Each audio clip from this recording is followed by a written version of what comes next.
या ठिकाणी महाराष्ट्र महसूल सेवक संघटनेची या ठिकाणी आंदोलन चालू आहे आणि एकच मागणी आहे, क्लास 4 मिळाला पाहिजे, वर्ग 4 मध्ये आम्हाला समाविष्ट केला पाहिजे। या संदर्भामध्ये निवेदन केलेलं आहे, आमचं शिष्टमंडळ विधानसभेमध्ये गेलेलं आहे।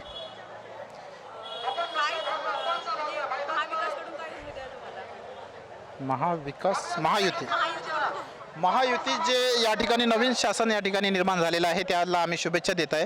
माननीय देवेंद्र फडणवीस साहेब जे नागपूरचे आहेत त्यांना पण मुख्यमंत्री पदावर विराजमान झाल्याबद्दल शुभेच्छा देत आहे।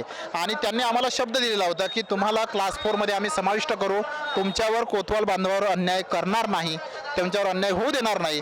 तो शब्द त्यांनी पाळावा आणि आम्हाला वर्ग 4 मध्ये जे त्रिपुरा सरकारने दिलेलं आहे, जे गुजरात सरकारने दिलेलं आहे तिथल्या कोतवालांना, तर तेच वर्ग 4चा दर्जा आम्हाला द्यावा, आमच्या कुटुंबाला सुरक्षा द्यावी, आम्हाला सर्वांना उज्ज्वल भविष्य द्यावं, हीच त्यांच्याकडे एक मागणी आमची आहे।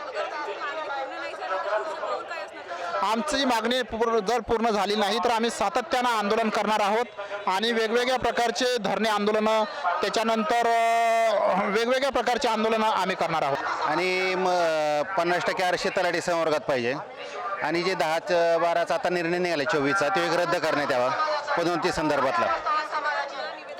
आता सावे साहेबांना भेटलं मंत्री महोदय, कॅबिनेट मंत्रिमंडळानं।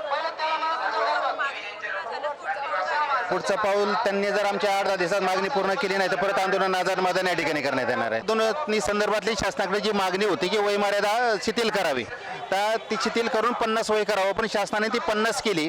पण आमची जी प्रमोशनसाठी त्यांनी जे 8-10 वर्षाची दाखलेली शेवट लागल्यानंतर 10 वर्षांनी प्रमोशन दिलं जाईल, ते 8 आमची रद्द करून इतर संवर्गातल्या लोकांना 3 वर्ष जी 8 आहे ते कायम ठेवण्यात यावी, आमची मागणी हीच मागणी आमची आहे।